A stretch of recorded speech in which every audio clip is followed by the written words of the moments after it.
We're going to take out all 3 universal joints now.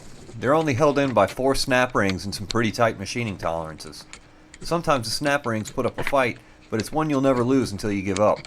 Remember to always wear safety glasses while messing with these, because winning that fight without the eye injury is a much sweeter victory. The tools I covered in the previous video are definitely a recipe for winning. Penetrating oil takes the edge off of removing old rusted-in snap rings, but you don't have to have it, and it's a good thing that you don't have to have it because I just ran out of it.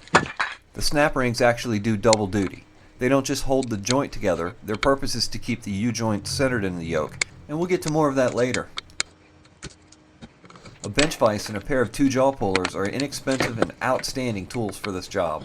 With the 2 jaw puller, you just get a chrome socket. This one's a 17mm.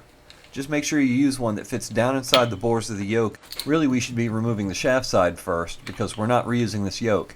It's 2 less caps to pull if we do that, but I just want to get you a better camera angle. On the bottom, you need a socket big enough to receive the cap you push out. I like the chrome sockets for this because their outer coating is softer than an impact socket and less likely to scratch your parts up.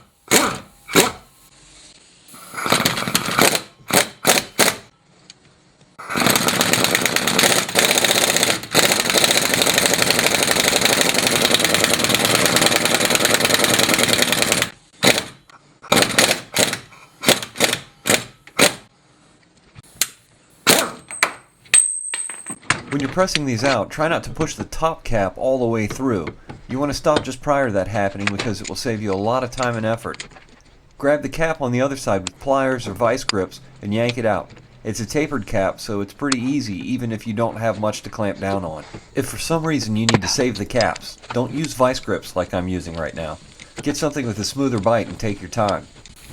Now use the 9/16 inch deep well socket with the puller against the body of the U-joint. And press the other cap back through.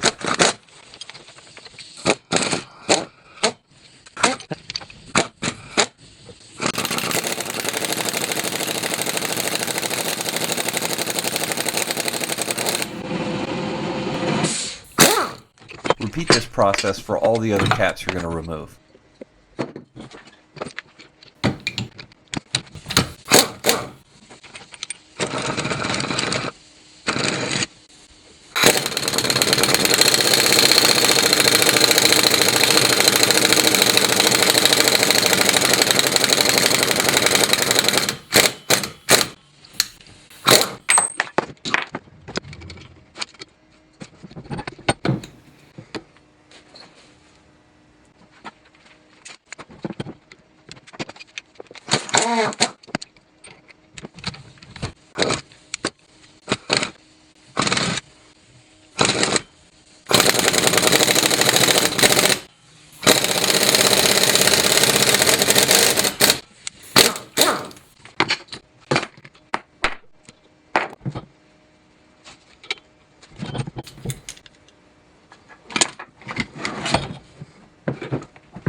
I go too far?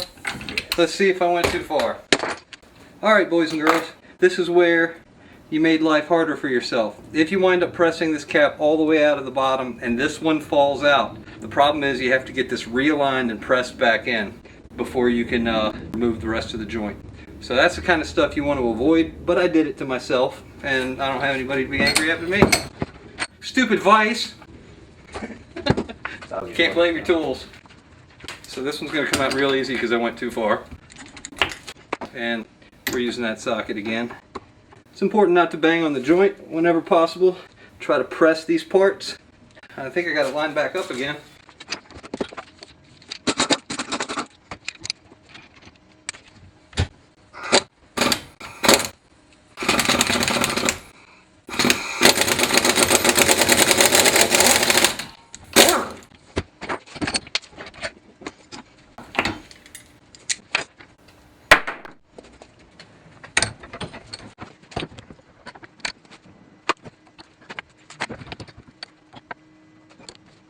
Whenever you're doing this shaft, you want to try to take the flange on the outer surface off first, because it's a lot easier to keep the drive shaft in the vise than it is to clamp down on this thing to remove the second half of the joint.